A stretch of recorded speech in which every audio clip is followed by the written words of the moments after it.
नमस्कार दोस्तों, welcome to my YouTube channel. तो दोस्तों, 8वें वेतन आयोग के बारे में एक नई अपडेट जो आई है, बहुत ही बड़ी खुशखबरी है कि 15 नवंबर को एनसीजेसीएम के स्टैंडिंग कमेटी के साथ मीटिंग हो रही है। उसके बारे में पूरी जानकारी दूंगा। उस स्टैंडिंग कमेटी में, उस मीटिंग में क्या क्या चर्चा होगी टीओआर पर, ये सारी मैं जानकारी दूंगा। तो प्लीज़ मेरे चैनल पर बने रहेंगे, बीच में स्किप मत कीजिएगा। यदि अच्छा लगा वीडियो तो लाइक कीजिएगा और चैनल को सब्सक्राइब कीजिएगा। तो प्लीज़ मेरे चैनल पर बने रहे और फ्रेश आइकन पर बटन दबाइएगा ताकि हमारे जो नए जो नोटिफिकेशन है आप तक पहुंचे और आप तक जानकारी मिल सके। तो दोस्तों, अब मैं शुरू करने जा रहा हूं। 8 पे कमीशन की बड़ी बैठक मीटिंग शुरू हो रही है दिल्ली में। एनसीजेसीएम गोपाल मिश्रा और जो जितने भी तमाम जो संगठन है उसके साथ बैठक शुरू हो रही है 15 नवंबर को दिल्ली में। और उस पर टीओआर पर जितने भी तमाम जो टीओआर में जो लिखी गई है उस पर चर्चा होगी। क्या क्या चर्चा होगी, किन किन सब्जेक्ट पर चर्चा हो जाएगी और क्या क्या मीटिंग में क्या क्या बात होगी, ये सारे मैं जानकारी दूंगा। ये आपको चर्चा होने के बाद जो फैसला होगा, इसके बाद वो वेतन आयोग की जो अध्यक्ष जो बनी है जस्टिस रंजना प्रसाद देसाई, उसके सामने भी ये पूरी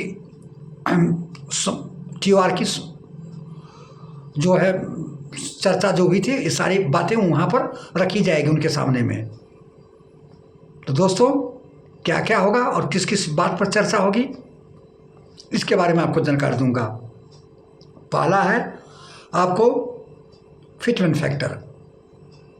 फिटमेंट फैक्टर कितना होगा, इस पर चर्चा की जाएगी। दूसरा होगा मिनिमम वेज, जिसको बोलते हैं फैमिली यूनिट। अभी जितने भी तमाम जो पे कमीशन है, पिछले बार भी एक्वायर्ड फार्मूला 3 फैमिली यूनिट का काउंटिंग करके किया था 7 पे कमीशन में, लेकिन इस बार गोपाल मिश्रा जी मांग कर रहे हैं स्टैंडिंग कमेटी में जो चर्चा होगी उसमें 3.6 फैमिली यूनिट, 3 से बढ़ाकर 6 किया जाए। उसमें माता पिता को भी शामिल किया जाएगा। माता पिता भी हमारे परिवार का सदस्य है। जब कोई भी पेंशन आता है, जिसके माता पिता जिंदा है तो उसको थोड़ी छोड़ देगा, उसको भी भरण पोषण खाना पीना देगा। तो इसमें शामिल नहीं किया था।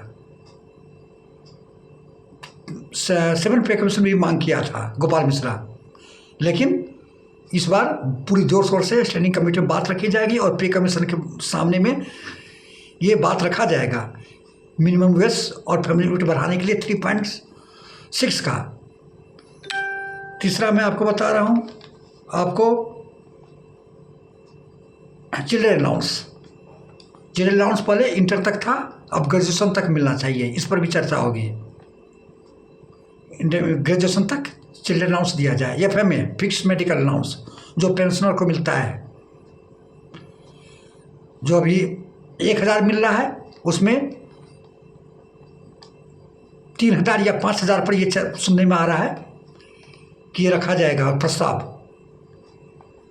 इसके बाद कम्यूटेटेड अलाउंस, जो कुछ हिस्सा रिटायरमेंट आने के बाद कुछ हिस्सा गवर्नमेंट काटती है पेंशन से, जो 15 साल तक काटती है उसको घटा करके 12 साल किया जाए। कम्यूटेटेड, इस पर भी चर्चा की जाएगी। ये भी वेतन आयोग के सामने में रखा जाएगा। तीसरा है एमएसपी, मल्टी सर्विस पे, जो बहुत पिछले पे कमीशन में भी बोला था कि इक्वल एमएसपी मल्टी सर्विस पे देना चाहिए। ऑफिसर को अलग मिलता है, जवानों को अलग मिलता है, एसओज को अलग मिलता है। तो अब ये मांग कर रहा है कि इक्वल एमएसपी होना चाहिए, बराबर सबका एमएसपी, चाहे ऑफिसर हो, चाहे जवान हो, चाहे एसओज हो, सभी को इक्वल एमएसपी मिलना चाहिए। उस पर चर्चा की जाएगी।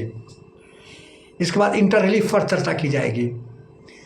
इंटर रिलीफ में कि जैसे मान लिया कि जैसे 1 जनवरी 2026 लागू होगा और 2027 के लास्ट में या 28 के शुरू में देगी, तो 1.5 या 2 साल तक इतनी महंगाई बढ़ेगी बीच में।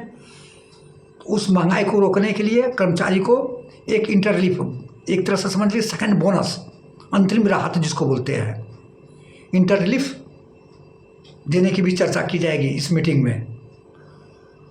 इसके बाद रिस्क अलाउंस, जैसे बड़े बड़े कश्मीर है और बहुत रिस्क एरिया है, और इसके बाद जैसे कश्मीर हो गया, हिमाचल प्रदेश हो गया, तो ये सारे जो रिस्क है उस जगह खतरा है, उस जगह वहाँ पर क्या है कि अलग रिस्क अलाउंस दिया जाता है फौजी लोगों को, डिफेंस चाहे पैरामिलिट्री फोर्स हो उस लोगों को।